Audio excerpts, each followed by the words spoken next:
تقرير عن وصول النادي الأهلي بالأمس عائدا من رحلة الإمارات، المعسكر اللي لعب فيه 3 مباريات، ونرجع مرة تانية.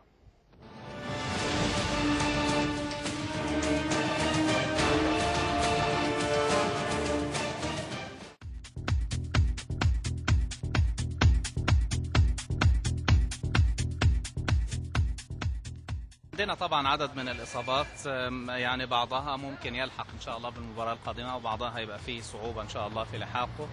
الصعوبة هتكون بالنسبة لدومينيك ووائل جمعة وعبد الله السعيد، يعني عندنا أمل لكن مش مؤكد الحقيقة. ما حدش يقول إن في انحياز لحد على حد. الفيفا عندها كل الملابسات، وإن شاء الله تطلع قرار يهدي الشارع ويهدي الناس. الهدف بتاعنا مباراة افريقيا، قدامنا 15 يوم ان شاء الله نشتغل فيهم كويس على اساس نوصل باللعيبه الحاله ان شاء الله تكون تاهلنا. اهم يعني اجابات المعسكر طبعا الحاله النفسيه اللي كانت عليها اللعيبه طبعا بعد احداث بورسعيد.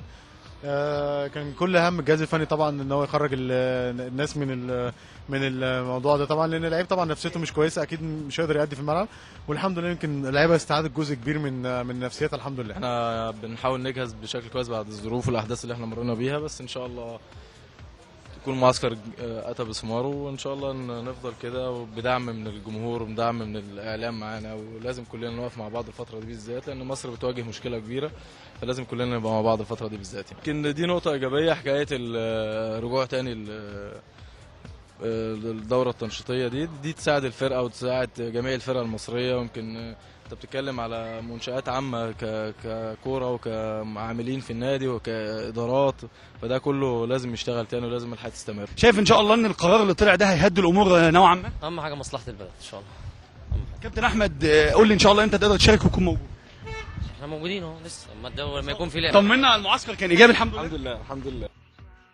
الأهلي يعود من دبي على واقع قرار إلغاء النشاط الرياضي من خلال الدوري العام وإقامة مباريات تنشيطية وكذلك كأس مصر. لاعبو الأهلي استقبلوا خبر استبعاد المصري بارتياحية، على الأقل من الناحية النفسية، لأهالي ضحايا مجزرة بورسعيد. فهل تعود الحياة الكروية ونبدأ عهد جديد بعيدا عن التعصب؟ هذا ما نتمنى وما نأمله في الفترة القادمة. من أمام صالة 3 للوصول الدولي بمطار القاهرة الجديد، محمد عبده، أول السطر، زوم سبورت.